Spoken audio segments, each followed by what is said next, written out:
అలా దాటి లంకాపురంలోకి ఆయన ప్రవేశించాడు. లంకాపురంలోకి ప్రవేశించాడు. ఆకాశానికి ఎగరాలి, అంత ఎత్తు విమానం. బెంగళూరు నుంచి హైదరాబాద్ వెడుతుంటే ఎగిరే ఎత్తు వేరు, బెంగళూరు నుంచి అమెరికా వెడుతుంటే ఎగిరే ఎత్తు వేరు.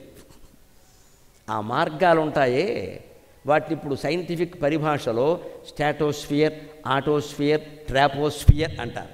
వాటిని మన పూర్వులు ఎప్పుడో పేర్లు పెట్టారు, కనిపెట్టారు. సిద్ధ మార్గం, సాధ్య మార్గం, చారణ మార్గం అంటారు. హనుమంతుడు ఎగిరింది చారణ మార్గంలో. సుందరకాండలో మొదటి సర్గలో మొదటి శ్లోకంలోనే ఉంటుంది ఆ పరిభాష. తతో రావణ నీతాయా సీతాయా శత్రుకరీశనక ఏష పదం అన్వేష్టం చారణాచరితే పధీ. వెంటనే ఇక్కడి నుంచి మహేంద్ర పర్వతం నుంచి ఇలా దూకగానే ఆకాశ మార్గంలో వెళ్ళాడు. ఆకాశంలో ఒక మార్గం కాదు, సిద్ధ మార్గం, సాధ్య మార్గం దాటి చారణ మార్గంలోకి వెళ్ళాడు. అంటే ఈ స్పియర్ల వాతావరణంలో ఉన్న పొరలు ఉన్నాయి, 2-3 పొరలు దాటాడు. అంత ఎత్తు ఎగిరితే కానీ లంకకి వెళ్ళలేడు. అమెరికాకి వెళ్ళాలంటే ఎత్తు ఎగరడం వేరు, వేగం వేరు. హైదరాబాద్ వెళ్ళాలంటే వేగం వేరు, ఎత్తు వేరు, తేడా ఉంటుంది కదా. లోకల్ స్టేషన్ వేరు, అమెరికా వేరు. 12,000కు పైగా ఉండే మైళ్ళు వెళ్ళాలంటే అంత ఎత్తులోకి వెళ్ళిపోవాలి ముందు అక్కడ. అప్పుడు దూరం తగ్గిపోతుంది, ఏరోనాటిక్ మైల్స్ అంటారు కదా, తగ్గిపోతుంది. అలాగే ఆయన చారణాచరితే పది. తతో రావణనీతాయ సీతాయ శత్రుకరీశనక. రావణాసురుడు ఎత్తుకుపోయినటువంటి సీతాదేవిని వెతకడానికి చారణ మార్గంలో వెళ్ళాడు అని చెప్పాడు సుందరకాండ మొదటి శ్లోకంలోనే వాల్మీకి మహర్షి. అక్కడే ఒక గొప్ప మాట వాడాడు, మనం గ్రహించాలి. శత్రుకరీశనక అన్నాడు.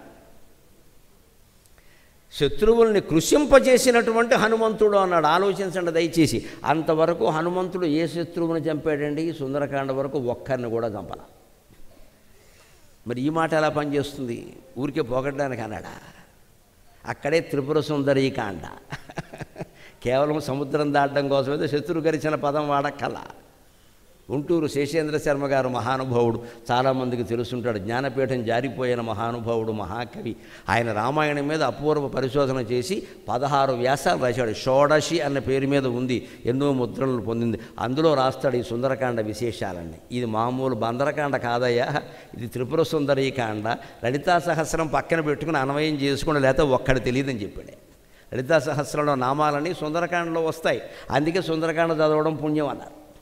అది మంత్రశాస్త్రం. అది అందులో మంత్రాల్లో పేర్కొన్న నామాలు, గురుప్రియా అలాంటివన్నీ ఇందులో ఉంటాయి. అవి సీతాదేవికి విశేషణాలుగా వాడాడు. లలితా సహస్రంలో నామాలను సీతాదేవికి వాడాడంటే సీతాదేవి ఎవరు? త్రిపుర సుందరీదేవి. రాముడు ఎవరు? పరమేశ్వరుడు. హనుమంతుడు ఎవరు? సాధకుడు, జీవుడు. అందుకని ఇక్కడ శత్రుకరిశనక. మీరు గమనించండి, రామాయణం తెలిసిన వాళ్ళకి అందరికీ తెలుసు. ఈ సుందరకాండలో సముద్రం దూకడానికి ముందు హనుమంతుడు ఏ ఒక్కరినైనా చంపాడా? లేదే. మరి శత్రుకరిశనక ఏమిటి అంటే, అంతఃశత్రువుల్ని కృషింపజేసిన వాడు. లోపల శత్రువుల్ని గెలవాలి, బయట శత్రువుల్ని కాదు. ఇక్కడ అమ్మవారి సాక్షాత్కారం కావాలంటే లోపల శత్రువులమ్మ, కామం, క్రోధం, లోభం, మోహం, మదం, మాత్సర్యం, వీటిని గెలవాలి. అంతఃశత్రుకరిశనక అది ధ్వని. వాల్మీకి పైకి చెప్పడు, లోపల ధ్వని. అది చెప్పడమే మా పని. ఆయనది ధ్వని, ఇది మా పని. బయట శత్రువులనైతే హనుమంతుడు అంతవరకు ఎవరిని చంపలేదండి. అక్కడ ఏదో వెళ్ళిన తర్వాత అశోకవనం ధ్వంసం చేశాడు, అక్షకుమారుని చంపాడు, ఏదో చేశాడు. అంతకుముందు ఎవరిని చంపలేదు ఆయన. వాలిని కూడా ఏం ముట్టుకోలేదు ఆయన. మరి శత్రుకరిశనక ఎలా సరిపోతుంది? అంతఃశత్రుకరిశనక. సముద్రం దూకడానికైతే ఏవో యంత్రాలు ఉంటాయి, నీ శక్తి ఉంటుందయ్యా. సంసార సాగరాన్ని దాటాలంటే అంతఃశత్రువులను జయించాలని ఆయన, బయట శత్రువుల్ని కాదు. ఇక్కడ ముందు కోరికలు, తర్వాత కోరిక తీరకపోతే వచ్చేది క్రోధం. ఆ కోరిక నాకే తీరాలి అనుకోవడం లోభం. ఆ కోరిక తీరకపోతే నేను ఉండలేను అనుకోవడం మోహం. ఆ కోరిక తీరింది అని గర్వించడం మదం. ఆ కోరిక నాకు తీరకుండా ఇంకోటికి తీరింది అని అసూయపడ్డం మాత్సర్యం. వెరసి అన్నిటికీ కోరికే మూలం, కోరికే మూలం. ఆ కోరికల్ని జయించాలి. ఇక చాలు, బతికింది చాలు, సంపాదించింది చాలు, వచ్చిన పేరు చాలు, ప్రతిష్ఠ చాలు, ఏం వద్దు. ఇలా ప్రశాంతంగా వెళ్ళిపోతే చాలు జీవితం. జపం చేసుకునే అవకాశం ఉంటే చాలు, ఇంకేం వద్దు. భగవంతుడి ముందు నిలబడి చిత్తశుద్ధిగా ప్రార్థన చేసే అవకాశం ఉంటే చాలు. అది ఒక్కటే కోరిక, ఇంకేం అక్కర్లేదు. ఊళ్ళోకి వెళ్ళామంటే దేవుడి ముందు నిలబడి హాయిగా నిజాయితీగా దమ్మున్న వాళ్ళే ప్రార్థన చేయాలి. ఏడు మొహం పెట్టుకుని కాదు. ఇక్కడ ఏడు మొహం పెట్టామంటే పాపాత్మలం అన్నమాట. పాపాలు వచ్చేస్తున్నాయి లోపల నుంచి. ఇక్కడ నిజాయితీగా వెళ్ళి ప్రార్థన చేయాలంటే చిత్తశుద్ధిగా ఉండాలి. అక్రమ సంపాదన పనికిరాదు. నేను నిలబడ్డాను, నన్ను ఎందుకు కాపాడవని వేలెట్టి అడగగలగాలి దేవుణ్ణి. అది చిత్తశుద్ధి, అది నిజాయితీ. అటువంటి వాడు జయమే సాధిస్తాడు, అపజయం ఉండదు అక్కడ. శత్రు కరిశనహ అంటే అర్థం అది. ఈయన ముందే అంతఃశత్రువులను జయించాడు. హనుమంతుడికి ఏ కోరికలు లేవు కాబట్టి ఎవరి మీద కోరిక తీరలేదని కోపం రాలేదు, గర్వం రాలేదు, అసూయ లేదు, ఏమీ లేదు ఆయనకి. అంతఃశత్రుకరిశనక తతో రావణ నీతాయా సీతాయా శత్రుకరిశనక ఈష పదం అన్వేష్టం. ఒక్కసారి ఆకాశ మార్గంలో ఉండే ఒక మార్గానికి చేరుకోవడం కోసమేనా చరణాచరితే పది, చారణులు చరించేటువంటి ప్రదేశంలోకి వెళ్ళాడు. ఆ సమయంలో ఆయనకు ఒక ఆటంకం వచ్చింది. సరిగ్గా కార్యసాధకుడు అని ఎందుకు అంటున్నామంటే ఏదైనా పెద్ద కార్యక్రమం లేదా పని, ఒక వివాహం ఏదైనా తలపెట్టినప్పుడు మనకు అనేక ఆటంకాలు వస్తాయి. అందులో ఆటంకాలు ఎలా ఉంటాయి? 3 రకాలుగా ఉంటాయి. సాత్వికాటంకం, రాజసాటంకం, తామసాటంకం. సాత్వికాటంకం అంటే మన బంధువులు మన మేలుకోలేవరే చేతస్థం ద్వారా చంపుకు తింటారు మన, అదే సాత్వికాటంకం. చేతస్థం పని జరగనివ్వరు ముందుకి. అది ఎలా పెట్టావు, ఇది ఎలా పెట్టావు, అదిగో మడిబట్ట కట్టుకుని ఇలా ఉన్నావు, అది ముట్టుకోకూడదు, ఇది పట్టు, ఏం చేయమంటావు, పని వాళ్ళ వద్దా. శుభ్రత కోసం ఉండాలి మడి ఆచారం, చేతస్థం పెంచుకోకూడదు. ఇక్కడ తడి బట్టతో వంట ఉండమని ఏ శాస్త్రం చెప్పలేదండి. తడిపి ఆరేసిన బట్టతో ఉండమన్నారు. లేకపోతే ఏం చేస్తారు, రాత్రి పడుకుని దొలిన బట్టలతోనే వంట వండితే ఎలా ఉంటుందమ్మా. అందుకని తడిపి ఆరేసిన బట్ట అంటే కొంతమందిని చూస్తాం విచిత్రంగా. ఆ వంట అయ్యే వరకు తడి బట్టలే, ఇల్లంతా తడే. పైగా మధ్యలో డోర్ మ్యాట్ ఎక్కడా ఉండకూడదు. వీళ్ళు మడికి దాండగా ఏంటో అర్థం లేని మాట. డోర్ మ్యాట్ లేకుండా ఎలా బతుకుతావు? కాళ్ళు తుడుచుకోవాలో వద్దా? ప్రతి గది దగ్గర కాలి పీచు ఉండాలి, ప్రతి గది దగ్గర. అది మడికి ఏ రకంగానూ ఆటంకం, అంత చాదస్తం పనికిరాదు. అయితే కాళ్ళకు పట్టిన దుమ్ము ఆ తడిలోనే తిరిగి ఆ బయటికి వెళ్ళొచ్చి ఆ దుమ్ము పట్టుకుని వంటింట్లోకి వెళ్ళిపోతావా? ఇది ఆచారమా? మళ్ళీ వచ్చి మానవరాలు ఎవరన్నా పక్క దీన్ని ఎవడు రమ్మన్నాడు ఎక్కడికి? నీకంటే అదే శుభ్రంగా ఉంది. ఈ ఆచారం పేరు మీద, చాదస్తం పేరు మీద అడ్డం చెబుతూ ఈ సాత్విక ఆటంకం ఇది. మా అమ్మ కాసేపు కూర్చో పక్కన చెప్పి సింగిల్ ఫిల్టర్ కాఫీ ఇచ్చేసి కూర్చోబెట్టియాలి. వాళ్ళకి ఏదో తెలిసని వాళ్ళకి ఇప్పటి వాళ్ళకి ఏమీ తెలియదు, ఇదో అజ్ఞానం. వాళ్ళ పద్ధతిలో వాళ్ళు చేస్తారు కదా, చేయనివ్వచ్చు కదా. అంత చాదస్తం ఎందుకు? అది ముట్టుకున్నారు, ఇది పట్టుకున్నారని. ఈ సాత్విక ఆటంకం. అలాగే రాజస్వ ఆటంకం. పోటీ పడతారు మనతో కొంతమంది. రజోగుణం, కోరికలు, అసూయలు, ద్వేషాలతో మనకు ఆటంకం కల్పిస్తారు, కావాలనే కల్పిస్తారు, మనతో పోటీ పడతారు. దాన్ని అలాగే జయించాలి. 3వ తామసాటంకం. కావాలనే మన ప్రయోజనాలు చెడగొడతారు, హింసాత్మకమైన వాతావరణం సృష్టిస్తారు, భయపెట్టేస్తారు. అక్కడికి వెళ్ళకూడదు, ఏ బాబాయ్ కరోనా వెళ్ళిపోయి 3 ఏళ్ళు అయింది, ఎందుకు వచ్చిన గొడవ, ఏదో చెప్పేస్తాడు. ఇది తామసాటంకం. సరిగ్గా హనుమంతుడికి ఆ 3 వచ్చాయి. మొదటిది సాత్విక ఆటంకం. ససాగర జలం భిత్వా తథైవ అభ్యుచ్ఛ్రితస్తథా తథా ససాగర జలం భిత్వా బభూవ అత్యుచ్ఛ్రితస్తదా యథా జలధరం భిత్వా దీప్తరశ్మిర్దివాకరః. మొదటి ఆటంకం ఎలా వచ్చిందో వాల్మీకి చెబుతున్నాడు సుందరకాండలో. సాత్విక ఆటంకం అంటే మైనాకుడు. ఆయన హిమవంతుని కుమారుడు, పార్వతీదేవి కుమార్తె. మైనాకుడు కుమారుడు హిమవంతుడికి. పైగా ఈ మైనాకుడు పార్వతీదేవికి తమ్ముడు కాదు, అన్నగారు. ఆయనే ముందు పుట్టాడు. ఆయన సముద్రంలో ఉన్నాడు. ఎందుకున్నాడు? పర్వతాలు బాగా విపరీతంగా పెరిగిపోతూ ఉంటే ఇంద్రుడు వజ్రాయుధంతో పర్వతాల రెక్కలు ఖండించాడు అన్నారు. రెక్కలు అంటే సైంటిఫిక్ ఆలోచన చేయాలి. పర్వతాలకి రెక్కలు ఉండవు, అంత మూర్ఖులు కాదు మన పురాణకర్తలు. ఒకప్పుడు పర్వతాలకి రెక్కలు ఉండేవి, అది వీరి వ్యాఖ్యానం, ఎప్పుడూ ఉండవు.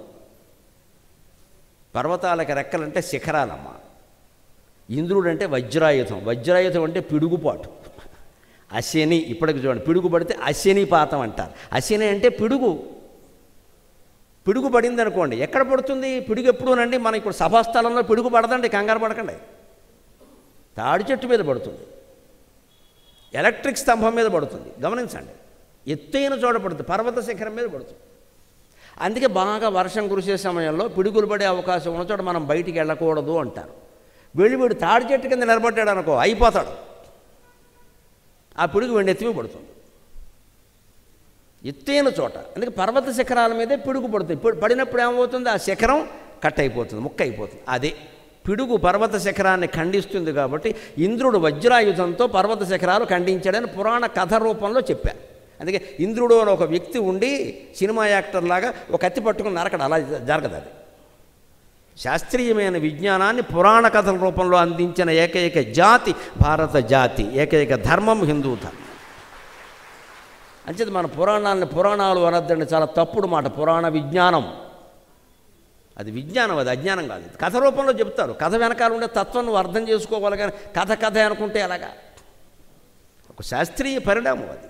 పిడుగుపడ్డం, పర్వత శిఖరం కూలిపోవడం, దాన్ని కథ రూపంలో చెప్పారు. కథ సరదాగానే గుర్తుండాలి కదా, గుర్తుండాలంటే కథ చెప్పాలిగా. ఆ పర్వతాల ఖండించినప్పుడు హిమవంతుడు రెక్కలు కూడా ఖండించాడు, హిమవత్ శిఖరాలు కూడా పడ్డాయి. ఈ మైనాకుడు కొడుకు కదా, తండ్రికి అన్యాయం జరుగుతుంటే అక్కడ ఉండి ఎదుర్కోవాలి వద్ద, వీడి స్వార్థపరు, భయపడి పారిపోయాడు. నన్ను కూడా ఖండించేస్తాడేమో అని పారిపోయాడు. ఆ పారిపోయేటప్పుడు వారుగాలి వీసింది, అందుకని మైనాకుడు పర్వత సముద్రంలో పడ్డాడు. అందుకని మైనాకుడికి మనస్సులో ఉండిపోయింది, వాయుదేవుడు నాకు ఉపకారం చేశాడు, వాయుదేవుడు నాకు ఉపకారం చేశాడు. వాలుగాలి వీచింది, ఎదురుగాలి వీచి బెంగళూరులో లాగా ట్రాఫిక్ జామ్ వచ్చుంటే నేను వెళ్ళలేకపోయేవాడిని అని వాయుదేవుడి మీద కృతజ్ఞత పెంచుకున్నాడు. వాయువుకు ఆయన ఉపకారం చేయలేడు కాబట్టి వాయువు కుమారుడైన హనుమంతుడికి ఉపకారం చేద్దామని పైకి వచ్చి హాయిగా విశ్రాంతి తీసుకోవయ్యా అన్నాడు. అది రామాయణం. కృతజ్ఞత కృతజ్ఞత కృతజ్ఞత.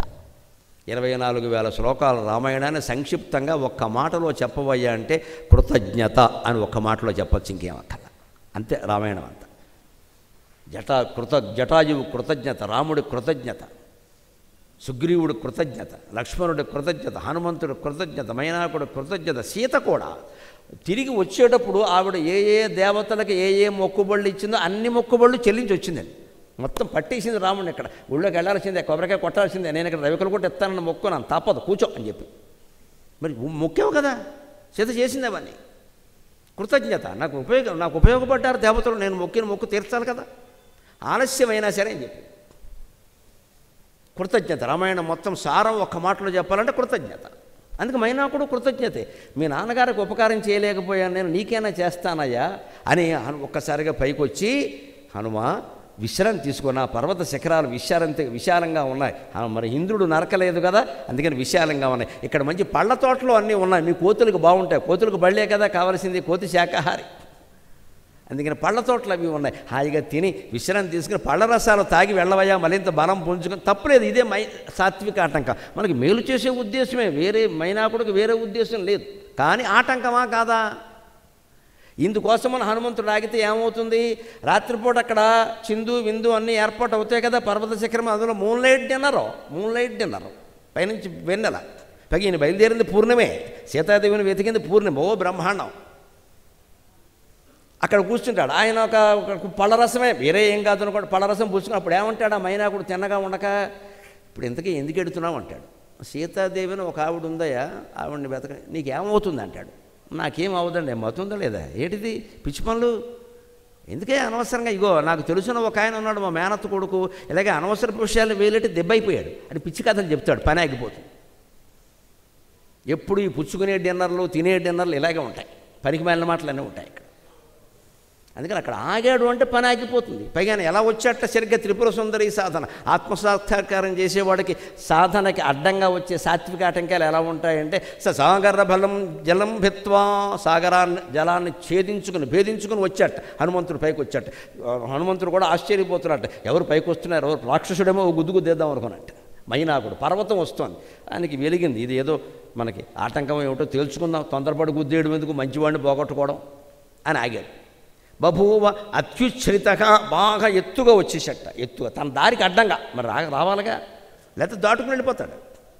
అత్యుచ్ఛ్రితగా బాగా ఉన్నతంగా వచ్చాట, ఎత్తుగా ఉన్నట్ట. ఎలా వచ్చాట ఆ ఉపమానంలో చెబుతున్నాడు.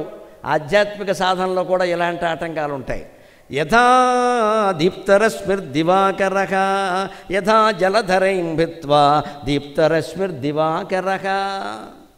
మేఘాలని ఛేదించుకుని సూర్యుడు మళ్ళీ కనిపించినట్టుగా సముద్ర జలాలను ఛేదించుకుని మైనాకుడు పైకి వచ్చాట. అంటే ఆధ్యాత్మిక సాధనలో ఉండగా మనకి సాత్విక ఆటంకాలు ఎలా వస్తాయి అంటే, సూర్యుడిని మబ్బులు కమ్మేసినట్టుగా వస్తాయి. కొందరు వచ్చి మబ్బు మాటలు చెబుతూ ఉంటారు, అంతంత చేయకూడదు, అంత దీక్షలు పనికిరావు, అంతకాలం పనికిరాదు, ఏదో ఏం పనికిరాదమ్మా, అంతకంటే పనికొచ్చే దేవుడు చెప్పి ఇక్కడ వాడు జపం చేస్తున్నాడు, చేసుకోనివ్వరాదా? ఈ వయసులో జపం ఏమిటి, ఏం చేయాలి, వ్యాపారం చేయాలా? ఇవే సాత్విక ఆటంకాలు. ఇంట్లో వాళ్ళే చేస్తారు ఈ పనులు. లేకపోతే సులభమైన ఉపాయం చెబుతారు ఇక్కడ. ఎప్పుడు జ్ఞాన మార్గం అనేది ఎలా ఉంటుందంటే కఠినమండి, మనకి నచ్చదు. ఎందుకో తెలుసా? జ్ఞానాన్ని సులభంగా పొందే మార్గాల్లో చెప్పే వాళ్ళకి ప్రచారం ఎక్కువ వస్తుంది. జ్ఞానాన్ని సులభంగా పొందే మార్గాలు చెప్పే వాళ్ళకి ప్రచారం ఎక్కువ వస్తుంది. సులభ మార్గమే జ్ఞానం అనేవాడికి ఇంకా ఎక్కువ ప్రచారం వచ్చేస్తుంది. వీరు ఇంత వెనక్కలేదండి, ఏమి సాధన అక్కర్లేదండి. ఒక్కసారి ఆ పుణ్యక్షేత్రానికి వెళ్ళి ఆ శిఖరాన్ని అలా ఒక్కసారి చూస్తే చాలు. ఏమవుతుంది చూస్తే? కళ్ళు వాసిపోతాయి, ఎంతకంటే ఏం కాదు. ఇక్కడ అలా రాదండి ఎక్కడ. ఇదే సులభ మార్గం అంటే, ఇదే అజ్ఞానం. జ్ఞానం ఎప్పుడూ సులభంగా సాధ్యం కాదు. కానీ సులభ మార్గాలు చెప్పేవాళ్ళు మనం ఇష్టపడతాం, ఎందుకంటే కష్టపడలేక. కొన్నాళ్ళకి ఆ సులభ మార్గమే జ్ఞానం అనుకుని అలవాటు పడితే అసలే కష్టపడడం మానేస్తాం, అజ్ఞానంలో పడిపోతాం. అందుకని యథా జలధరం భిత్వా దీప్తరశ్మిర్దివాకరక, తనని అడ్డుకున్నటువంటి మబ్బులన్నీ ఛేదించుకుని సూర్యుడు మళ్ళీ కనిపించినట్టుగా మైనాకుడు సముద్ర జలాలను ఛేదించుకుని పైకి వచ్చాట. అంటే ఈయనకి వచ్చిన ఆటంకం ఎలాంటిదంటే ఒక మబ్బు లాంటిది, దీని పక్కనెట్టేస్తే అయిపోయింది. దాంతో తగాదా వద్దు. మనకి బంధువులు మిత్రులు ఎవరైనా మన ఆధ్యాత్మిక సాధనకు అడ్డంగా మాట్లాడితే, పోన్లే పిన్ని నువ్వు కాబట్టి చెప్పావు, ఎవరైతే చెప్తారో కొంచెం తగ్గిస్తానులే అని చెప్పి ఆవిడ వెళ్ళిపోయాక మళ్ళీ పెంచేయండి, ఏం పర్వాలేదు, ప్రమాదం ఏం కాదు. ఇది వాళ్ళ మాటలు విని మనం తగ్గించి మళ్ళీ సంసార వ్యామోహంలో పడ్డామంటే ఎప్పటికీ తేరుకోలేము. ఇక్కడ అసలు ఆధ్యాత్మిక సాధన చేద్దామనే ఆలోచన రావడమే జన్మజన్మల సుకృతం. మళ్ళీ దానికి ఎవడో ఆటంకం ఏంటండి? అందుకే చెప్పాడు ఇక్కడ. అంతకంటే ముందుకు వెళ్ళాడు. ఇప్పుడు రాజస ఆటంకం. ఒక జంతువు పైకి వచ్చింది సముద్రంలోంచి, అడ్డంగా వచ్చింది, సురస దాని పేరు. అది ఇలా నోరు తెరిచింది. ఏదో చూశాడు, ఇదేమిట్రా మింగేద్దామనే. ఏం మింగుతావు అని అది 10 అడుగులు నోరు తెరిచింది. ఈయన 20 అడుగులు శరీరం పెంచాడు. ఎలా పెంచాడు? అణిమ మహిమ గరిమ లఘిమ ప్రాప్తి ప్రాకామ్యం ఈశత్వం వశిత్వంచ అష్టసిద్ధయక. హనుమంతుడు యోగి, అష్టసిద్ధులు సాధన చేశాడు పతంజలి మార్గంలోనే. అప్పటికి పతంజలి లేడు తర్వాత. ఆయన యోగ సాధన, అపూర్వమైన యోగ సాధన. అణిమ అంటే తగ్గిపోవడం, మహిమ అంటే బాగా లావుగా అవ్వడం, గరిమ బాగా బరువుగా అయిపోవడం, జవుడు మొయ్యలేనట్టుగా 500 కేజీలు బరువు పెరిగిపోవడం ఒక్కసారే. బాలకృష్ణుడు మహామాయ, శకటాసురుని చంపాలి, వాడు అక్కడ ఉంది, బండి రూపంలో ఉన్నాడు. ఈయన గమనించాడు, తల్లికి తెలియదు యశోదకి. అందుకని ఏం చేశాడు పెద్దమాయ, ఆవిడ ఒళ్ళో కూర్చొని పాలు తాగుతున్నవాడు గుండెత్తు ధాన్యం క్వింటాల్ బస్తాలా అయిపోయాడు. క్వింటాల్ బస్తా ఇంత చేస్తే 3 నెలల శిశువు, 6 నెలల శిశువు, 6 నెలల శిశువు క్వింటాల్ బస్తాలో ఉంటాడు, అయిపోయాడు. యశోద కూడా భరించలేక అంత బరువు ఉన్నాడంటే దృష్టి తగులుతుందని, ఏమిటో పిల్లాన్ని మొయ్యలేకపోతున్నాను అని అక్కడ పెట్టి వెళ్ళింది. అది కావాలి ఆయనకి, పెట్టి వెళ్ళడం కావాలి. ఆవిడ లోపలికి వెళ్ళింది. ఆవిడ లోపలికి వెళ్ళి వచ్చేలోగా ఇక్కడి నుంచి డేక్కుంటూ పాక్కుంటూ బండి కిందకి వెళ్ళి ఒక తాపు తన్నాడు, బండి పైకి లేచింది. ఇది గరిమా. గరిమా శ్రీకృష్ణుడు చేస్తాడు ఈ పనులు, హనుమంతుడు చేస్తాడు, రాముడు చేయుడు, లక్ష్మణుడు చేయడు, ధర్మరాజు చేయడు. వాళ్ళు వేరు వీళ్ళు వేరు. హనుమంతుడు చేస్తాడు రామాయణంలో, శ్రీకృష్ణుడు చేస్తాడు, రాముడు చేయడు. ఆయన యోగ సాధకుడు. అందుకని యోగ సాధన చెయ్యాలి. మన యోగ సాధన వల్ల లావు పెరగడం తగ్గడం అన్నీ వస్తాయి. అణిమ మహిమ గరిమ బరువు పెరగడం, లఘిమ బాగా తగ్గిపోతాం. ఆధ్యాత్మిక సాధన చేసేవాళ్ళు మొదట కనిపించే లక్షణం బరువు తగ్గడం. బరువు తగ్గిన వాళ్ళంతా సాధన చేస్తున్నారు అనుకోకండి, అది పద్ధతి కాదు. కొన్ని లక్షణాలు కనపడతాయి. బరువు తగ్గిన వాళ్ళు బరువు తగ్గడం ఒకటి, అలా కంఠస్వరం బాగుండడం ఒకటి, ముఖంలో తేజస్సు కనిపించడం ఒకటి, ఆరోగ్యంగా ఉండడం ఒకటి. ఇవి ఉంటాయి. కానీ ఇవన్నీ ఉన్నవాళ్ళందరూ సాధన చేస్తున్నారని అర్థం కాదు, వేరే కారణాల వల్ల కూడా ఉండొచ్చు. ఈ పెట్టెలో స్త్రీలు మాత్రమే ఎక్కవలను అంటే ఆ పెట్టెలో స్త్రీలు ఎక్కాలి, కానీ మొత్తం స్త్రీలందరూ ఇదే ఎక్కాలని అర్థం కాదు. అక్కడ ఆ పెట్టి పడదు, అంతే కదా. స్త్రీలకు మాత్రమే అంటే స్త్రీలే ఎక్కాలి, పురుషులు ఎక్కకూడదని దాని అర్థం. అందుకని రైలు ఎక్కే స్త్రీలందరూ వచ్చి ఆ పెట్టెలోనే ఎక్కమని కాదు, అక్కడ కుదరదు. అది అలాగా వేరే పెట్టెలో కూడా ఎక్కచ్చు. మంచిది. ఆధ్యాత్మిక సాధన చేస్తే ఈ లక్షణాలు కనపడతాయి అంటే సాధన చేసి చూడాలి. కానీ మొన్న నాకు ఎందుకో అలాగా బరువు తగ్గాను, అది నీకు వేరే కారణం ఉందమ్మా, అనవసరంగా పోజు కొట్టక. కంఠస్వరం సాధన చేస్తే బాగుండొచ్చు, ఆధ్యాత్మిక సాధన చేసేవి లేదా నువ్వు నిర్ణయించుకోవాలి, కానీ ఎవరిని అడగకూడదు. అందుకని ఇలాంటి సాధన చేసిన కూడా ఆయన ఒక్కసారి 10 అడుగులు 20 అడుగులు, ఆవిడ 40 అడుగులు పెంచింది, ఈయన 100 అడుగులు పెంచాడు. ఆవిడ 200 అడుగులు పెంచింది, ఈయన 600 అడుగులు పెంచాడు శరీరాన్ని. అప్పుడు అనుకున్నాడు, ఏంటి గోళ, ఇదేమన్నా గిన్నిస్ బుక్ రికార్డా? స్కూల్లో పిల్లలు పోటీ పడతారు చూడండి, ఎక్కువ లాంగ్ జంప్ చేస్తాం, హై జంప్ చేస్తాం, నాకెందుకు ఇది? అవతల సీతాదేవి అక్కడ సిద్ధంగా ఉంటే నేను వెళ్ళి చూడాలి, కానీ ఈ పోటీలు నాకేమిటి ఇక్కడ అని ఏం చేశారంటే అది 600 అడుగుల శరీరాన్ని పెంచగానే 600 అడుగులు పెంచగానే అది 1000 అడుగులు పెంచింది. 1000 అడుగులు పెంచగానే ఈయన 6 అడుగులకు తగ్గిపోయాడు. అణిమ మహిమ గరిమ లహిమ తగ్గిపోయి మరి 1000 అడుగులు శరీరం ఉన్నప్పుడు చెవి రంధ్రం ఎంత ఉంటుంది? 100 అడుగులు ఉంటుంది. ముక్కు రంధ్రం ఎంత ఉంటుంది? 100 అడుగులు ఉంటుంది. 100 అడుగులున్న ముక్కు రంధ్రంలోంచి లేదా చెవి రంధ్రంలోంచి 6 అడుగుల వాడు బయటకు వచ్చేయచ్చు కదా, అనుమానం ఏముంది? టక్కుమని బయటకు వచ్చాడు. బయటకు వచ్చాక దానికి అహంకారం వస్తుంది, మళ్ళీ అడ్డుకుంటుంది. ఇక్కడే జయించాలి. రజోగుణం లోనైనప్పుడు ఎప్పుడు అహంకారానికి పోకూడదు. అవతల వాడిని పోన్లే అన్నయ్య నువ్వే గెలిచావు వెళ్ళు అని చెప్పాలి. పాడేయకూడదు అక్కడ వేలం పాట. అందుకే హనుమంతుడు వినయం ప్రదర్శించాడు. ఆవిడికి నమస్కారం చేశాడు. ప్రవిష్టోస్మిహితే వక్త్రం దాక్షాయణి నమోస్తుతే, ప్రవిష్టోస్మిహితే వక్త్రం దాక్షాయణి నమోస్తుతే, గమిష్యే యత్ర వైదేహి గమిష్యే యత్ర వైదేహి సత్యం జాసీద్వరం తవా. అమ్మా నువ్వు దాక్షాయణివి అన్నాడు. ఒక్కసారి ఇదేమిటి నా ఆధార్ కార్డు ఈయనకి ఎలా దొరికింది అనుకుంది. ఆవిడ సామాన్య రాక్షసి కాదు. ఆవిడ దక్ష ప్రజాపతి యొక్క 54 మంది కుమార్తెల్లో ఒక ఆవిడ. శాపవశాత్తు ఆ రూపం ధరించింది. ఆ రూపం కనిపెట్టేశాడు. అది యోగ సాధన, దివ్య దృష్టి అంటారు దీన్ని. దాక్షాయణి నమోస్తుతే అనగానే ఎవరినైనా పక్క వాళ్ళని పిలుస్తున్నారేమో చూసింది. లేదు నిన్నే అన్నాడు. మహానుభావుడు అయ్యా వీళ్ళు రాంది. అది రాజసాటంకాన్ని ఎదుర్కొనే విధానం. రజోగుణం మనలో ప్రవేశించినప్పుడు ఎంతవరకు పోటీ పడాలో అంతవరకే పోటీ పడాలి. పోటీ మరీ తీవ్రంగా ఉందంటే వెనక్కి వచ్చేయాలి. వేలం పాట పాడేవాళ్ళకి అర్థమవుతుంది బాగా. వాడు 100 అన్నాడు, మనం 200 అన్నాం. వాడు 1000 అన్నాడు, మనం 10,000 అన్నాం. వాడు 20,000 అనగానే మనం ఆగిపోవాలి. వాడు సంఖ వాడిని ఆపుకుంటాడు, మనకు అనవసరం. అందుకని వాడు 20,000 అనగానే మనం 1,00,000 అన్నాం అనుకో, వాడు ఆపేస్తాడు, మనం ఇరుక్కుపోతాం. ఇక్కడ మనమే ఆపేయాలి, వాడిని ఇరికించాలి. అంతే రజోగుణంలో వినయం. పోటీ పడకూడదు ఊరికే. ఇక్కడ ఇప్పుడు ఎన్నికలు నెగ్గడం కోసం ఎంతెంత ఖర్చు పెడుతున్నారో చూడండి. ఇదే రజోగుణమే రాజకీయం. రాజకీయమైన మాట రజోగుణం నుంచి వచ్చింది. ఆ పోటీలు ఎలా నాశనం చేస్తున్నాయో మనం చూస్తున్నాం. ఇక్కడ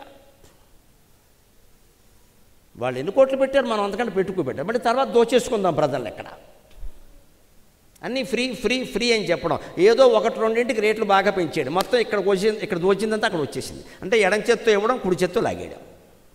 ఎవడు సొమ్ము మనకిస్తాడండి? అజ్ఞానంతో ఓట్లు వేస్తున్నాం. కానీ ఇక్కడ ఎవడు జేబులో సొమ్ము మనకిస్తాడండి? ఎవడు ముఖ్యమంత్రి అయితే మాత్రం మన సొమ్మే మనకిస్తాడు. మనమే మోసపోయేది. ఇదే రాజకీయం. అదే రజోగుణం. సుందరకాండ చెబుతోంది ఎంతవరకు ఉండాలో అంతవరకు. నీకు ఎందుకు కోరుతున్నావు అసలు ఈ పదవి? అహంకారం కాకపోతే వాడిని చేయనివ్వరాదా ఆ సేవ ఏదో? 2 పార్టీలు వాళ్ళు పోటీ పడితే వేరండి. ఒక పార్టీలోనే టికెట్ కోసం పోటీ పడతారు. ఇది ఎప్పటికీ నాకు అర్థం కాదు. ఇది 4 వేదాలు అర్థమయ్యాయి కానీ ఇది అర్థం కావట్లా. ఒక పార్టీలో నువ్వు టికెట్ కోసం ఎలా పోటీ పడతావా అంటే నీకు పార్టీ మీద ప్రేమ లేదు, నీ స్వార్థం. నేను ఇంత కష్టపడ్డాను, నాకు కష్టపడింది టికెట్ కోసమా? అయితే రైలు ఎక్కువ టికెట్ ఇస్తారు. నువ్వు కష్టపడింది నీ కోసం అనమాట, జనం కోసం కాదు. మరి నాటకం ఆడుతున్నావు. వేదికెక్కి నాకు జనం కావాలంటావు, దొంగ మాట కదా. ఇదే ఆలోచన. ఈ ఆలోచన వస్తే సుందరకాండ కారణంగా రాజకీయాలు కూడా బాగుంటాయి. అందుకే నేను మొహమాటం లేకుండా మాట్లాడతాను. నాకే కోరిక లేదు, భయం అంతకంటే లేదు, తిరుగులేదు. ఇక్కడ కోరిక లేదు, భయం లేదు. ఎవరేమనుకున్నా మంచిది, ఇది వాస్తవం, అంగీకరించి తీరాల్సిందే. రాజసాటంకాన్ని ఎలా తప్పించుకోవాలంటే పోటీ నుంచి విరమించుకోవడమే. విరమించుకున్నాడు, హాయిగా తక్కువ రూపం ధరించాడు, బయటకు వచ్చాడు. బయటకు వచ్చి ఏమన్నాడు? నువ్వు దాక్షాయణీ దేవమ్మ, నువ్వేమన్నావు? నా నోట్లో ప్రవేశించకుండా ఎవడు బయటికి వెళ్ళలేడు అన్నావు. ప్రతిజ్ఞలో ఎప్పుడు లాంగ్వేజ్ ఈజ్ ఇంపార్టెంట్. నీ నోట్లో ప్రవేశించానే అలాగా నువ్వు మింగెత్తానని చెప్పలేదు కదా. అందుకని ప్రవేశించాను, బయటకు వచ్చాను. ప్రవిష్టోస్మిహితే వక్త్రం దాక్షాయణి నమోస్తుతే, సత్యం చాసి ద్వారం తవ. నువ్వు అన్నమాట నిజమైంది కదా. మరి నేను వెళ్ళడం కూడా నా స్వార్థం కోసం వెళ్ళట్లేదమ్మా. గమిష్యే యత్ర వైదేహి, విదేహ రాజకుమార్తె అయిన వైదేహీదేవి ఎక్కడ ఉందమ్మా, నానా బాధలు పడుతోందమ్మా, ఆవిడని చూడాలి కదా, నన్ను పంపించే తల్లి అన్నాడు. ఆవిడ వెంటనే ఆశీర్వదించి పంపించింది. అది రజోగుణం నుంచి బయటపడ్డాం. ఇప్పుడు 3వ ఆటంకం తామసాటంకం. జలంలోంచి ఏ ప్రాణి బయటికి రాలా, కానీ హనుమంతుడిని కిందికి లాగుతోంది. ఆయనకు ఆశ్చర్యమైంది. ఇదేడు వేగానికి ఆటంకం కలుగుతోంది, ఏదో శక్తి లాగుతోంది. ఏం కనపట్ల లాగుతోంది కిందకి. మనిషి కనపట్లేదు, లాగేస్తోంది కిందికి. ఎందుకంటే అక్కడ ఒక శక్తి ఉంది, అది ఇప్పటికీ ఉంది. రామాయణం అంటే సైన్స్, పురాణం కాదు. ఇప్పటికీ ఉంది. ఎక్కడ? బెర్ముడా ట్రయాంగిల్ జలసంధిలో ఉంది. ఇప్పటికీ టీవీలో చూపిస్తూ ఉంటారు అప్పుడప్పుడు. అక్కడికి వెళ్ళిన విమానాలు రాడార్కి అందవు. అక్కడికి వెళ్ళిన నావలు చాలా ఇబ్బంది పడతాయి. ఇప్పటికీ ఉంది అది. అది ఛాయాగ్రాహిణి. సరిగ్గా రాహువు కేతువు ఛాయాగ్రహాలు. ఆ ఛాయాగ్రాహిణి శక్తి రాహుకేతువుల ప్రభావం బెర్ముడా ట్రయాంగిల్లో ఇప్పటికీ ఉంది. అక్కడ అది ఏం చేస్తుందంటే జలములజొచ్చినంతనే సాగరఘోష కావ్యంలో రాశాను ఆ పరిణామాన్ని, ఆ సైంటిఫిక్ పరిణామం ఎలా ఉంటుందన్నది.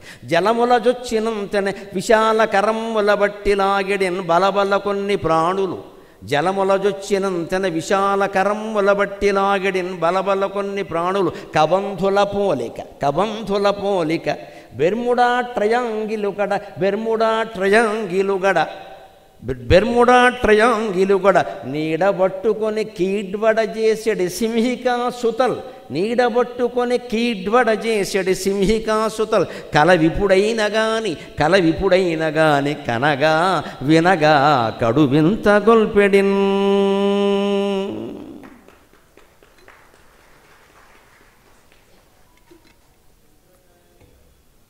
జలం లోపల కానీ జలం మధ్యలో కానీ జలం పైభాగంలో కానీ ఒక ఎత్తులోకి వచ్చిన ఏ ప్రాణినైనా సరే ఏ జీవినైనా సరే ఆ ఛాయాగ్రహణ శక్తి కిందకి లాగేస్తుంది. అందుకే ఇక్కడ విమానాలు కూడా రాడార్ కిరణాలకు అందవు, ఆ కాసేపు ఆగాల్సిందే. రామాయణ కాలం నాడు ఈ చిత్రాన్ని కనిపెట్టి రామాయణంలో ఈ ఘట్టాన్ని ప్రవేశపెట్టిన వాల్మీకి మహర్షికి నమస్కారం. అందుకే నేను చెబుతున్నా, మన కావ్యాలు పురాణాలు కాదండి, పురాణ విజ్ఞానం. ఇప్పటికి టీవీలో చూపిస్తున్నారు బెర్ముడా ట్రయాంగిల్స్ అంతేనే, ఇప్పటికే అలాగే ఉంటుంది. అదే ఛాయాగ్రాహిణి, దాని పేరే సింహిక. సరిగ్గా రాహు దాని కుమారుడు రాహు జపం చేసేవాళ్ళు చేస్తారు. సింహికా గర్భ సంభూతం తం నమామి రాహుం అంటారు. రాహుం తం ప్రణమామ్యకం, సింహికా గర్భంలో పుట్టాడు అంటే సింహిక నుంచి పుట్టిన నీడ అది లాగుతుంది.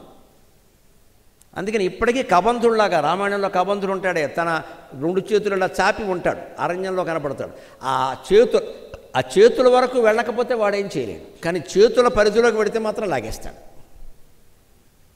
వాడికి పైన తలకాయ ఉండదు, ఇక్కడ ఉంటుంది తలకాయ, కన్ను ఇక్కడ ఉంటుంది, నోరు ఇక్కడ ఉంటుంది, గుండెల్లో ఇలా పట్టుకుని ఇలా తినేస్తాడు కబంధుడు. కబంధం అంటే మొండెం మాత్రమే ఉంటుంది, తల ఉండదు. అంటే తలకాయ లేనివాడు చేసే పనులు ఇవి.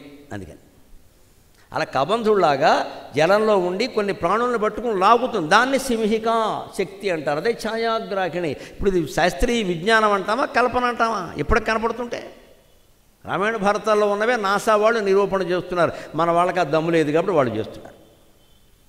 మనం నమ్మకపోతే అలాగ మన పురాణాలని వాళ్ళు చెప్పే వరకు ఆవిడ వచ్చిందని ఈ తామసాటంకం, ఎందుకంటే బలవంతంగా లాగుతోంది. అది మైనాకుల్లాగా మర్యాదగా మాట్లాడలేదు, పోనీ సురసలాగా ఏదో శరీరం పెంచి యాక్షన్లు చేయాలి, లాగేస్తోంది. అది ఊరుకుంటే చంపేస్తుంది ఇక మనిషిని. అందుకని ఏం చేశాడు, ఒక్క గుద్దాడు. తామసాటంకంగానే ఎదుర్కోవాలి అంతే. తీవ్రవాదులను ఎక్కడికక్కడ వేసి పారేయవలసిందే. అందుకని ఉగ్రవాదుల్ని పిలవడం, ఉప్మా పెట్టి చర్చకు కూర్చోవడం జరిగే పని కాదమ్మా ఇది. ఉగ్రవాదంతో ఎదుర్కోవాలి, కానీ వాడిని పిలిచి ఉప్మా పెట్టి టిఫిన్ ఇచ్చి బాబు మానే ఏమన్నా ఎందుకు మానేస్తాడు వాడు? ఎందుకు మానేస్తాడా? తోలు తీసేక. దానికి చట్టాలు ఇవి కుదరవు. ఏవి అర్ధరాత్రి తీసుకెళ్ళి కాల్చిపారేయడమే. ఏంటంటే ఎన్కౌంటర్ అంతే లెక్క, మాట్లాడకూడదు ఎవడం. అది అలాగే ఉంటుంది. ఎందుకు వాడు చేసే పని అంతే కదా. నిండు సభ జరుగుతుంటే బాంబులు వేసేవాడిని ఎన్కౌంటర్ చేయకపోతే ఏం చేస్తారమ్మా? మనకు చెప్పి చేస్తున్నాడు వాడిని చట్టం ప్రకారం శిక్షించడం ఏంటంటే అర్థం లేనమాట. చట్టం మీద తుపాకీ పెట్టి కాల్చిపారేయడమే అంతే. చట్టం ప్రకారం ఏంటి? అదే చట్టం. అదే రామాయణం చెబుతోంది ఖచ్చితంగా. ఉగ్రవాదికి ఉగ్రవాదమే శిక్ష, మామూలు చట్టం ప్రకారం శిక్ష కుదరదు. నీ ఐడియాలజీ ఏదన్నా ఉంటే దాన్ని ఎన్నికల్లో తేల్చుకో, లేదా నోరు మూసి కూర్చో. అందుకని తుపాకీ పట్టుకుంటానంటే ప్రభుత్వాల దగ్గర తుపాకులు ఉండవా? వీడికి 100 రెట్లు ఉన్నాయి అక్కడ. రాజ్యం తుపాకీ పట్టుకుంటే మామూలు వ్యక్తి ఎవడు మిగులుతాడండి? మంచిది. ప్రజాస్వామ్యంలో ఎప్పుడూ ఒకటే పద్ధతి. నువ్వు పార్టీ పెట్టుకో, ప్రచారం చేసుకో, లేకపోతే ఏదో చేసుకో. అంతేగాని తుపాకు పట్టుకుంటానంటే కేంద్రం ప్రభుత్వం పట్టుకుంటుంది, రాష్ట్ర ప్రభుత్వమేనా అంతే, ఏదైనా అంతే. అంచేది రామాయణం చెబుతున్న జవాబు తామసాటంకంగానే ఎదుర్కోవాలి, రాజీ పనికిరాదు ఇక్కడ అని. దాన్ని ఒక గుద్దితే ఏం జరిగింది తెలుసా? ఈ పిడికిలి బిగించే ఒక గుద్దితే ఆ గుద్దు ఛాతీలోంచి దిగి వీపులోంచి బయటకు వచ్చిందండి. అది హనుమంతుడు అంటే, అది హనుమంతుడు. వాటికి బట్టల మీద దండం మీద బట్టలు ఆరేసినట్టే ఆరేసాడు దాన్ని శరీరాన్ని నాకు చెయ్యి. నా జోలికి వస్తావు పనికి మాలిన దాన. ఒక్క దెబ్బ చచ్చింది. అది సముద్రం మీద తేలింది. దాని మీద 500 మంది పడవ దాటొచ్చారు. విశ్వనాథ సత్యనారాయణ గారు కల్పవృక్షంలో రాస్తాడు, అంత శరీరం ఉంది దానికి. 500 మంది దాటారట పడవలో. అలాగ 3 ఆటంకాలని జయించాడు. అందుకే ఇప్పుడు దేవతలు ప్రత్యక్షం అయ్యారు. ఇంద్రుడు సహా కొంతమంది దేవతలు ఆకాశ మార్గంలో ఆయన కనిపించి చెప్పాయి, సుందరకాండ చదివితే పనులు అవుతాయని ఎందుకన్నారు? ఇక్కడ ఉంటుందండి. ఏతాన్ యస్య చత్వారి వానరేంద్ర యథాతవ, ఏతాన్ యస్య చత్వారి వానరేంద్ర యథాతవ, ధృతిర్దృష్టిర్మతిర్దాక్ష్యం సకర్మసు నసీదతి, ధృతిర్దృష్టిర్మతిర్దాక్ష్యం సకర్మసు నసీదతి. వానరేంద్ర, నీకున్న 4 లక్షణాలు ఎవరికి ఉంటాయో వారికి లోకంలో కాని పని ఉండదయ్యా అన్నాడు ఖచ్చితంగా. అందుకని సుందరకాండ చదివితే పనులు అవుతాయి అన్నమాట. పుట్టిన పారాయణ చేసి పుస్తకం మూసేగానే అవుతాయి అనుకుంటే మన అజ్ఞానం అనుకో, నమస్కారం, నేనేం చేయలేను కదా. నేను ఎప్పుడూ దాన్ని సమర్థించను. ఇక ఆ పారాయణ కూడా మనం చేయం, ఎవరో చేస్తారు, మనకు తీర్థం ఇస్తారు. ఇది ఒకటి కనిపెట్టారు ఈ మధ్యన బాగా. మనం సినిమాకి వెళ్ళిపోతాం, వచ్చాక తీర్థం పుచ్చుకొని ఎలా అయిపోతాయండి? హనుమంతుడు లోకువా వాల్మీకి లోకువా? నాకు అర్థం కాదు. నువ్వు సినిమా కడతావా నువ్వు మీ ఆవిడ? నేను నీ బదులుగా పారాయణ చేయాలా? నాకు 100 1000 ఇస్తావా? నీకు తీర్థం ఇయ్యాలా? నీకు తీర్థం, నాకు స్వార్థం. నా డబ్బులు నాకు వచ్చాయి, నీకు జరిగిందో లేదో నాకు అనవసరం. ఇదే మాయ. నువ్వు చదువు, అవుతాయి. 4 లక్షణాలు చెప్పాడు హనుమంతుడా. నీకున్నట్టుగా ఈ 4 లక్షణాలు ఎవరికి ఉంటాయో వారికి అవుతాయ్యా. ఏమిటా 4? ధృతి, దృష్టి, మతి, దాక్ష్యం. ధృతి ముందు ధైర్యం ఉండాలి పని చేయడానికి. ప్రతిదానికి భయపడితే పనులు ఎలా అవుతాయండి? మైళ్ళ కొద్దీ నడవాల్సి వస్తుంది ఒక్కోసారి ఒక లక్ష్యం సాధించాలంటే. అన్ని చోట్ల విమానాలు ఉంటాయా, కార్లు ఉంటాయి, సిద్ధపడాలి. అమర్నాథ్ యాత్ర చేసేవాళ్ళు ఎంత యాత్ర పడుతున్నారు? అంత ఓపిక లేనప్పుడు మానేయాలి. అంతేగాని ప్రతి చోట అక్కడ శివుడి దగ్గరికి వెళ్ళే వరకు కూడా విమానం ఉంటే ఇంట్లో కూర్చోరాదా? దేనికి వచ్చిన గొడవ ఇది? ఓ 14 కిలోమీటర్లు నడవాలి. శబరిమల అయ్యప్పని చూడాలంటే కనీసం కొంత దూరం నడిచే వెళ్ళాలి, వేరే దారి లేదు అక్కడ. వెళ్ళదలుచుకుంటే వెళ్ళి లేస్తే మానే. నీకోసం అయ్యప్ప వస్తాడేంటి ఇక్కడికి? మన కోసం అన్ని సౌకర్యాలు ఉండవు, మానేయడమే, మనసులో ధ్యానం చేసుకోవడమే. అందుకని ధృతి ముందు ధైర్యం ఉండాలి, దృష్టికి ముందు చూపు ఉండాలి. ఏదైనా పని అవ్వాలంటే అక్కడ డబ్బులు అయిపోతే పర్సు ఎవడన్నా కొట్టేస్తే, దారిలో సుదీర్ఘ ప్రయాణం ఏదో పెట్టుకున్నామండి, పర్సు కొట్టేస్తే. అందుకే ప్రయాణాలు చేసేటప్పుడు ఎప్పుడు దగ్గరున్న డబ్బుని 4 జేబుల్లో దాచుకోవాలి. ఒక్క చోటే మొత్తం మన సాఫ్ట్వేర్ ఇంజనీర్ కుర్రాళ్ళు ఉన్నారు మహానుభావులు, ఒక్కొక్కడు గుండెత్తు బస్తా అంత పరస పెడతారు. ఇక్కడ గుండెత్తు బస్తా 1 క్వింటాల్ రాయి ఇంతలా ఉంటుంది. కార్డులు అందులోనే, డబ్బులు అందులోనే, వాళ్ళ ఆవిడ ఫోటో అందులోనే, వీడి గర్ల్ ఫ్రెండ్స్ ఫోటోలు కూడా అందులోనే. ఆవిడ చూస్తే కొంపలు అంటుకుంటాయి. ఇవన్నీ పెట్టి వెనక జేబులో పెడతాడు. పోయింది. శ్రీమద్ రమారమణ గోవిందో హరి. వీడు బతుకంతా అందులో ఉంది, పరసపోయింది. ఎప్పుడు పెట్టకూడదండి అలాగా. పైగా జీన్స్ ప్యాంట్లు వేస్తున్నారు కదా, ఒక ఉపాయం చెబుతాను, చేయండి. నా పిల్లలుగా భావించి 6 జేబులు ఉంటాయి కదా, జీన్స్ ప్యాంట్ అంటేనే 6 జేబులు 12 తోకలు. జేబులు ఉన్నది ఎందుకు? ఖాళీగా ఉండడానికే. జేబు ఖాళీగా ఉంటే జేబు ఎలా అవుతుందండి? డాబు. ఖాళీగా ఉంటే డాబు, పనిచేస్తే జేబు. ఈ ఉన్న కార్డులు 4 చోట్ల పెట్టు, ఉన్న డబ్బులు 4 చోట్ల పెట్టు. ఇంత పరిస్థితికే పని లేక అదే బంగిని పిల్లి మామిడి పండ, దాన్ని మళ్ళీ వెనక జేబులో పెడతాడు. బ్లేడుతో ఇలా అంటే మొత్తం వచ్చేస్తుంది. మీకు ఎక్కడి నుంచి వచ్చింది అనకండి, ఊరి చూశాను ఇలా. ఎప్పుడు ప్రయాణంలో డబ్బులు 4 చోట్ల దాచుకోవాలి, ఒక చోట పెట్టకూడదు. ఆడవాళ్ళు నగలైనా అంతే. అన్నీ పట్టుకెళ్ళి ఒక్క భరిలో పెడితే మొత్తం కలిపి ఇచ్చినట్టే. కృష్ణార్పణం. 4 డబ్బాలు పెట్టుకుని 4 డబ్బాల్లో పెట్టుకోవాలి. ఒకటి పోయినా ఒకటి ఉంటుంది. ఆ 4 వీలైతే మన పెట్టిలో 2 పెట్టుకోవాలి, మొగుడు పెట్టిలో 2 పెట్టాలి, వాడు పడతాడు. ఈ పెట్టె తాళం ఆ పెట్టెలో పెట్టాలి, ఆ పెట్టె తాళం ఈ పెట్టెలో పెట్టాలి. అనుభవం మీద చెబుతున్నాను. దొరకకూడదు ఎవడికి. వాడికి పెట్టి దొరికిన తాళం దొరకదు, గింజుకోవాలి. వాడు గింజుకునేలోగా మనం గుంజుకుంటాం. పెట్టెక్కడ పెట్టి తాళం అందులో పెట్టి ఇది గోతాళం అని రాశాక వాడు పట్టుకుపోడా? ఈ జాగ్రత్తలు పడాలండి. అనుభవం ఇది. అప్పుడు ప్రయాణంలో ఇబ్బందులు ఉండవు. దానికి తగిన సమయం కేటాయించుకోవాలి. ఇంటి దగ్గర అన్నీ మంచం మీద పెట్టుకుని శ్రద్ధగా సర్దుకోవాలి. దానికి పట్టిక పెట్టుకోవాలి. ఏం పట్టుకెళ్ళాలనే పట్టిక ఉండాలి. స్వదేశీ అయితే ఒకటి, విదేశీ అయితే ఒకటి ఉండాలి. ఓ పట్టిక పెట్టుకుని దాని ప్రకారం సర్దుకుంటే తికమకేం ఉండదమ్మా, చాలా తేలిగ్గా ప్రయాణాలు చేయొచ్చు. అభ్యాస ఆ పూట వరకు ఏమీ ఆలోచించరు. విమానం ఎక్కాలి, బయలుదేరాలని చెప్పిన తర్వాత అప్పుడు సద్దరం మొదలు పెడితే ఆధార్ కార్డు మర్చిపోతాం, అక్కడ ఆపేసారు. అంతకంటే గొప్ప టికెట్టే మర్చిపోయాం మనం. లేదు ఫోన్లో పెట్టాం, వెబ్ చెకింగ్ చేసి అది ఎక్కడుందో దొరకట్లేదు. మన పెళ్లి ఫోటోలు దొరుకుతున్నాయి 30 ఏళ్ల క్రితనవి. 30 ఏళ్ల క్రితం పెళ్లి ఫోటోలు కూడా అందులోనే ఉంచితే ఇప్పుడు ఎలా దొరుకుతుంది సేవ్ చేసింది, అవి తీసి పారేయాలి. ఇలా చూస్తూ కూర్చొని అక్కడ టికెట్ దగ్గర ఉంటే ఏటమ్మాయి గోలంతా అంటాడు. మరి దాన్ని ప్రింట్అవుట్ తీసుకోవాలి, నువ్వు జాగ్రత్త పెట్టుకోవాలి, టక్కుమని చూపించాలి కదా. ఇది జాగ్రత్త ముందే ఉండాలి, అప్పుడు ఉంటుందా? ఇది సుందరకాండ. దృష్టికి ముందు చూపు. అక్కడ వెళ్ళాక డబ్బులు అయిపోతే ఏం చేయాలి, దారి తెలియకపోతే ఏం చేయాలి, విమానం రద్దు అయితే ఏం చేయాలి, దానికి తగిన జాగ్రత్త తీసుకోవాలి. దృష్టికి మతికి తెలివితేటలు ఉండాలి పని అవ్వాలంటే. ఎవరిని కలవాలి, ఏం మాట్లాడాలి, ఏ సమయంలో వెళ్ళాలి. వాడు కోపంగా ఉన్నప్పుడు మనం పెడితే పని అవ్వదు. ఒకడికి పుచ్చుకున్నప్పుడు పెడితే పని అవుతుంది, ఒకడికి పుచ్చుకున్నప్పుడు పెడితే అవ్వదు. అది తెలుసుకోవాలి ముందే. మరి అక్కడికి వెళ్ళి మళ్ళీ మనం పుచ్చేసుకోకూడదు, ప్రమాదం అంతే.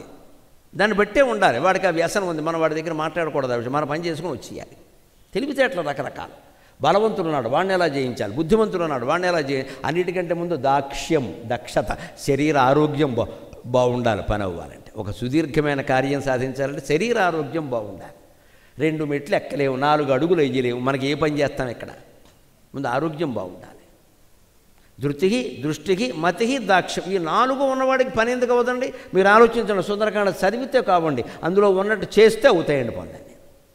డాక్టర్ గారు మందుల చీటీ రాశాడు, మందుల చీటీ కంఠస్థం చేస్తే రోగం తగ్గదమ్మా, ఆ మందులు వాడితే తగ్గుతుంది. అది అర్థమైతే ఇది అర్థం. సుందరకాండ చదివితే అయిపోవండి, మీరు చెప్పినట్టు చెయ్యాలి ఇక్కడ.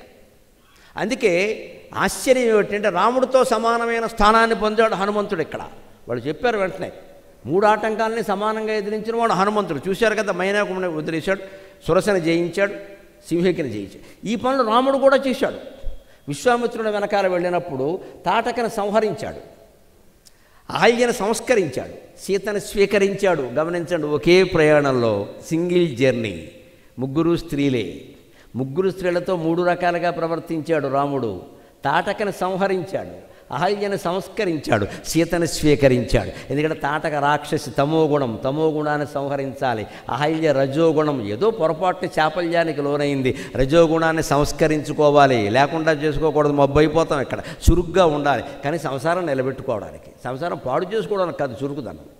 యాక్టివ్నెస్ మంచిదేనమ్మా, యాక్టివ్ రియాక్టివ్ అయిపోకూడదు ఇక్కడ. సంసారం నిలబెట్టాలి, పిల్లలు బాగుండాలి, అందుకోసం చురుగ్గా ఉండాలి, పాడు చేసుకోవడానికి కాదు కదా. వాళ్ళు ఏదో పొరపాటు ఆలోచన చేసింది, కానీ తపస్సు చేసి సరి చేసుకుంది. అందుకని రజోగుణాన్ని సంస్కరించుకోవాలి. 3వది సీతాదేవి, పొరపాటున కూడా ఏ తప్పు ఉండదు ఆ మహాసాధ్యులు, మచ్చలేని చందమామ సీతాదేవి. అందుకని సీతాదేవిని పందెంలో గెలిచి శివధనుర్భంగం చేసి స్వీకరించాడు మహానుభావుడు రామచంద్రమూర్తి.